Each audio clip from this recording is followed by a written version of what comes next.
এখন কোনো একদিন তো হতে পারে 0 রানে 2 উইকেট তো পড়তে পারে। ওই দিনটা আপনি ইনভেস্ট করবেন না? ওই দিনটা আপনি ধৈর্য ধরবেন না? নাকি সোশ্যাল মিডিয়ার প্রেশার খেয়ে একজন ওপেনারকে বাদ দিয়ে দিবেন? Walton smart fridge presents Asia cup ক্রিকটকে সবাইকে স্বাগতম। বাংলাদেশ ম্যাচ জিতেছে, এই খুশিতে আমি আপনাকে কোনো প্রশ্নই করবো না, আপনি বলেন। আরেকটু ভালোভাবে জিততে পারতো বাংলাদেশ ম্যাচটা, বিশেষ করে লাস্ট ওভারে। সত্যি কথা বলতে লাস্ট ওভারের আগের ওভারের শেষ বলটায় যদি ওই সময় রান আউটটা করতে পারতেন মুস্তাফিজুর রহমান, রান রেটটা কিন্তু বাংলাদেশের পজিটিভ থাকতো, রান রেটটা প্লাস হয়ে যেত। 23 রানে জিতলে আজকে রান রেটটা প্লাস হওয়ার একটা ইকুয়েশন দেখছিলাম। So it was a big miss, এটা একটা বড় মিস হয়েছে। লাস্ট ওভারটাতে অযাচিত কিছু রান কনসিড করা হয়েছে এবং ফিল্ডিং আজকে বেশ পোর হয়েছে। আমার কাছে ব্যক্তিগতভাবে এটাই মনে হয়েছে যে ওরা অনেক 2 রান নিয়েছে, আফগানিস্তান অনেক 2 রান নিয়েছে, এই জায়গাটা অনেক পোর হয়েছে। সো এই জেতাটা আমার কাছে মনে হয় যে আরেকটু বেটার ওয়েতে জিততে পারতো বাংলাদেশ, নেট রান রেটটা হয়তো বা বেটার থাকতে পারতো। ম্যাচ সেরা নাসুম আহমেদ হয়েছে, মানে আপনার চোখে কি ম্যাচ সেরা নাসুমই নাকি অন্য কেউ? দেখেন, আমি আপনার কাছে ইন্টারভিউ যখন দিয়েছিলাম আমি একটা কথা আপনাকে বলেছিলাম যে নাসুম আহমেদ এগেনস্ট আফগানিস্তানের ব্যাটার্স তিনি কার্যকরী হবেন, এটা অবভিয়াস হবেন, কারণ আফগানিস্তানের ব্যাটারদের বাঁহাতি স্পিনার এগেনস্টে খুবই ভালনারেবল অবস্থা ছিল। আজমাতুল্লাহ উমরজাইয়ের এই বছরে বাঁহাতি স্পিনার এগেনস্টে তার গড়টা মাত্র ছিল 3।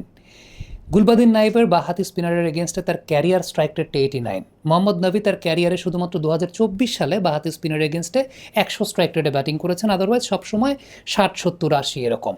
এবং ইব্রাহিম জদরান সর্বশেষ আপনি যদি 1 বছর 1.5 বছর চিন্তা করেন, বাঁহাতি স্পিনার এগেনস্টে ম্যাক্সিমাম নাম্বার অফ টাইমস তিনি আউট হয়েছেন। সো নাসুমের ইনক্লুশনটা আজকে ইট ওয়াজ অবভিয়াস, ডেটা নির্ভর, অ্যানালাইসিস নির্ভর সিলেকশন হয়েছে।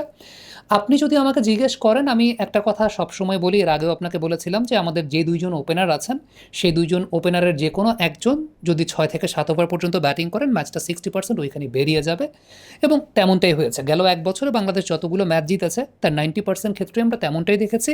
হয় তানজিদ না হয় ইমন, তাদের যে কোনো একজন 6 থেকে 7 ওভার পর্যন্ত ক্রিজে ছিলেন, তারাই মোটামুটি ম্যাচটা 60%, 70% ক্ষেত্রে বের করে দিয়েছেন। কখনো কখনো তাদের সঙ্গে অনেকে সহযোগী হিসেবে কাজ করেছেন বা তারাও একটা লিডিং রোল প্লে করেছেন। সো তানজিদের পার্টটা তো অবশ্যই বলবো যে দলের ম্যাক্সিমাম নাম্বার অফ রানসই তিনি স্কোর করেছেন। সো আলটিমেটলি তিনিও game changer of the match. তবে একটা জায়গা আমার কাছে মনে হয়েছে যে সোশ্যাল মিডিয়ার প্রেশার খেয়ে দল নির্বাচন করা হয়েছে কিনা। কারণটা হচ্ছে যেই 2 জন ওপেনার গত 1 বছরে প্রায় 50টার কাছাকাছি ছক্কা মেরেছেন একসঙ্গে, প্রায় 700-র উপর রান করেছেন একসঙ্গে, এবং এই 2 জন ওপেনার একদিন একজন ভালো খেলেছেন, আরেকদিন আরেকজন ভালো খেলেছেন। সো আলটিমেটলি এই 2 জন ওপেনারের যে কোনো একজন যখন 6-7 ওভার পর্যন্ত টিকবেন, দ্যাট মিনস ম্যাচ আপনি 60%, 70% ক্ষেত্রে জয়লাভ করে ফেলবেন। এখন কোনো একদিন তো হতে পারে 0 রানে 2 উইকেট তো পড়তে পারে। ওই দিনটা আপনি ইনভেস্ট করবেন না? ওই দিনটা আপনি ধৈর্য ধরবেন না? নাকি সোশ্যাল মিডিয়ার প্রেশার খেয়ে একজন ওপেনারকে বাদ দিয়ে দিবেন যিনি 300-র উপর রান করেছেন এই বছরটাতে, যিনি 22টার উপর ছক্কা মেরেছেন এই বছরটাতে?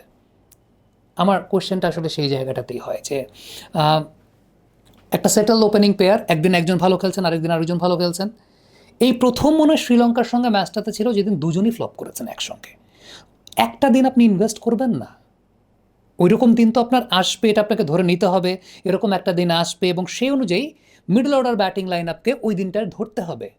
So this is how cricket goes on. এখন আপনি যদি সেই জায়গাটাতে আমার কাছে যেটা মনে হয়েছে ব্যক্তিগতভাবে, ডেটা অ্যানালাইসিস নির্ভর স্কোয়াড না হয়ে, লাইন আপ না হয়ে, সোশ্যাল মিডিয়া প্রেশার খেয়ে ইমনকে বাদ দেওয়া হয়েছে। আজকের ম্যাচের টার্নিং পয়েন্টটা কোথায় ছিল? তানজিদের ব্যাটিং, একদম ইনিশিয়ালি যদি বলি তানজিদের ব্যাটিং ছিল, আর নাসুমের শুরুর দিকে পাওয়ার প্লে বোলিং। তানজিদের ওই ব্যাটিংটা প্রথম 6 ওভারে যখন রানটা উঠেছে এবং তানজিদ যেভাবে মোহাম্মদ নবীকে অ্যাটাক করেছে, মোহাম্মদ নবী পাওয়ার প্লেতে এসেছেন মানে তিনি উইকেট নিতে এসেছেন, খুব সিম্পল একটা ব্যাপার। সো তানজিদের ওই 6-7 ওভার পর্যন্ত টিকে যাওয়া, ইট ওয়াজ দ্য টার্নিং পয়েন্ট। এবং আরেকটা বিষয় আমি বলবো যে আফগানিস্তান কিন্তু 150-এর উপর রান কখনোই চেস করে নেই কোনো টেস্ট প্লেয়িং নেশন যারা এশিয়ান টিম তাদের এগেনস্টে, কোনোদিন 150 রান চেস করে নেই। সো হয়তো বা বাংলাদেশ এরকম 160-র মতো একটা টার্গেট নিয়ে ব্যাটিং করছিল, এটা একটা নেগেটিভ অ্যাপ্রোচে আমি বলবো। আরও ডিপ যাওয়া উচিত ছিল বা আরেকটু বেশির দিকে যাওয়া উচিত ছিল, বিশেষ করে শেষ 3 ওভারে ভেরি পোর এক্সিকিউশন হয়েছে। সেই ব্যাপারে আপনি আমাকে জিজ্ঞেস করবেন, আমি বলবো। তবে আপনি টার্নিং পয়েন্ট যেহেতু বললেন, আমি টার্নিং পয়েন্ট 2টা টার্নিং পয়েন্ট বলবো। একটা তানজিদ হাসান তামিম যেহেতু 7 ওভার পর্যন্ত ব্যাটিং করে ফেলেছেন, সো 60% ক্ষেত্রে বাংলাদেশের আসলে জয়টা অনেক সহজ হয়ে গেছে এর মাধ্যমেই। তারপর নাসুম আহমেদের যেটা পাওয়ার প্লের বোলিংটা, এবং ইট ওয়াজ অবভিয়াস যে নাসুম আফগানিস্তানের এগেনস্টে ভালো বোলিং করবেন, কারণ আফগানিস্তানের বাঁহাতি স্পিনার এগেনস্টে দুর্বলতা আছে, কিন্তু it was the matter of execution. Nasum এক্সিকিউশনটা ভালো মতো করতে পেরেছেন। নাসুম বল খারাপ বল করেন নাই। আরেকটা টার্নিং পয়েন্ট বলবো, সেটা হচ্ছে রিশাদ। এটা সোশ্যাল মিডিয়াতে অনেক ট্রল হয়েছে রিশাদকে নিয়ে। পার্সোনালি আমি রিশাদকে ব্যাকআপ করি দেখে এটা নিয়েও অনেক কথাবার্তা হয়েছে। দেখেন, রিশাদকে আপনি খেলাবেন না কেন যুক্তি যখন দেন, তার যুক্তিটা আসে যে রিশাদ গুগলি করতে পারে না। রিশাদ তো গত বছরও গুগলি করতে পারতো না। রিশাদ তো পিএসএলেও গুগলি করেন নাই। রিশাদ তার স্টক ডেলিভারি এবং টপ স্পিনের উপর বেস করেই তিনি বোলিং করেছেন, ওইটা তার স্ট্রেংথের জায়গা। প্রবলেম কিন্তু এটা হচ্ছিল না যে রিশাদ গুগলি করতে পারছেন না দেখে মার খাচ্ছেন। প্রবলেম হচ্ছিল রিশাদ তার স্টক ডেলিভারিগুলোকেই জায়গায় ফেলতে পারছিলেন না। লাস্ট 2টা সিরিজে রিশাদ তার স্টক ডেলিভারিটাকে জায়গায় ফেলতে পারছিলেন না, উপর্যুপরি শর্ট। আজকের ম্যাচে সফল কিভাবে হয়েছেন? আজকের ম্যাচে যেটা দেখলাম সেটা হচ্ছে রিশাদ মাত্র একটা বল শর্ট পিচ করেছেন, মাত্র একটা বল শর্ট পিচ করেছেন।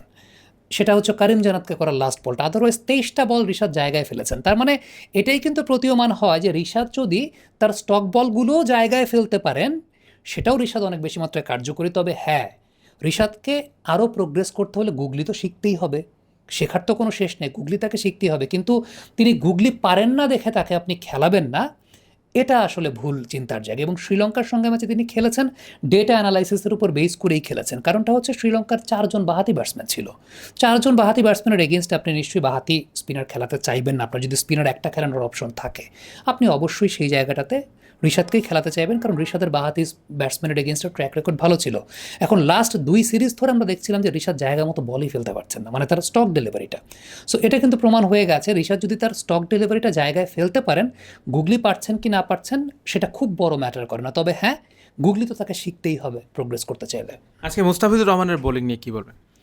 মুস্তাফিজ কয়েকটা সিলি ডেলিভারি করেছেন, এটা আমার কাছে মনে হয়েছে। Otherwise Mustafiz is the game changer. এবং আমার কাছে একদম সত্যি একটা কথা বলি, ফাজল হক ফারুকি যখন শেষের স্পেলে বোলিং করতে এসেছিলেন না, ফাজল হক ফারুকি এবং আজমাতুল্লাহ ওমরজাই, আমার তখনই মনে হচ্ছিল এটা মুস্তাফিজের উইকেট। কারণ শেষের দিকে wicket was slowing down with the old ball. আমি এটাই গেস করছিলাম যে Mustafiz with the old ball এই সর্ট অফ উইকেটে ডেফিনেটলি প্রভাব বিস্তার করবেন, এবং সেটাই করেছেন। তবে কিছু কিছু জায়গায় আমার কাছে মনে কয়েকটা সিলি ডেলিভারি দিয়েছেন। রশিদকে একটা আমরা দেখছিলাম যে নো লুক শটে রশিদ খেলছেন, এবং রশিদকে নো লুক শট করার জন্যই মনে হচ্ছিল যে Mustafiz he was serving the food on his plate. এই 2টা বল আমার কাছে মনে হয়েছে যে লস হয়ে গিয়েছিল। But Mustafiz is such kind of character who can always cover it up, এবং সেটাই তিনি করেছেন। রান রেটটা আর একটু বাড়তি থাকতে পারতো, কিন্তু লাস্ট ওভারে তাসকিন আহমেদ যেটা করেছেন, যদিও পুরো ম্যাচেই আজকে তাসকিন করেছিলেন, কিন্তু আপনি বলেছিলেন যে আসলে আফগানিস্তানের বিপক্ষে তাসকিন আহমেদ ভালো বোলিং করেন, সবসময় করবেন। আপনার আশা প্রত্যাশা কতটুকু মেটাতে পেরেছেন তাসকিন? একদম ইনিশিয়ালি যদি বলি যে রাহমানুল্লাহ গুরবাজকে ডিস্টার্ব করার জন্যই তো তাসকিনের ইনক্লুশনের জায়গাটার কথা আমি বলেছিলাম, সেটাই তো করেছেন একদম প্রথম স্পেলটা যদি আপনি চিন্তা করেন। এবং গুরবাজ কিন্তু he was very cautious, he was leaving the balls outside off, যে অফ স্ট্যাম্পের বাইরে যে বলগুলো ছিল ছেড়ে দিচ্ছিলেন। আপনি হাউ মেনি অকেশনস আপনি দেখবেন গুরবাজকে অফ স্ট্যাম্পের বাইরে বল ছেড়ে দিচ্ছিলেন কিন্তু আজকে। So he was also very কশাস। Taskin প্রভাব বিস্তার করেছেন।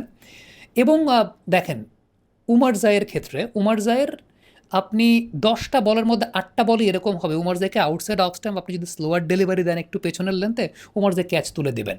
তাসকিন এটা কিন্তু জানতেন, ডেটা অ্যানালাইসিস করে এটা বের করা আছে, এবং টিমেও এটা জানে। যেভাবে উমার জায় আউট হয়েছেন ওইভাবে আউট হয়েছেন, কিন্তু তার আগের বলটা আবার গায়ের উপর জোরে বাউন্সার দিয়ে ফেলেছেন, শর্ট বল করে ফেলেছেন। সো এটা আবার মার খেয়েছেন। সো কিছু কিছু জায়গায় তাসকিনও তো একটু সিলি বোলিং করেছেন, বিশেষ করে লাস্ট ওভারটা। আমার কাছে মনে হয় যে লাস্ট ওভারে যখন নূরের মতো ব্যাটসম্যান ব্যাটিং করছেন, কেন আপনি তাকে স্লোয়ার ট্রাই করছেন, কেন আপনি তাকে শর্ট অফ লেন্থের বল করছেন? Go for the yorkers, just go for the yorkers. Noor যখন ব্যাটিং করছেন লাস্টের দিকে, লাস্ট ওভারে এই রানটাকে 22 রানটাকে আসলে এরকম 9 রানে আনার কোনো দরকার ছিল না আমার কাছে মনে হয়। আগেই তো শেষ হতে পারতো, মুস্তাফিজুর রহমান রান আউটটা করতে পারেন নাই। সো ওই রান আউটটা করতে পারলে তো 23 রানে বাংলাদেশ ম্যাচ জিততো, রান রেটটা ধনাত্মক থাকতো।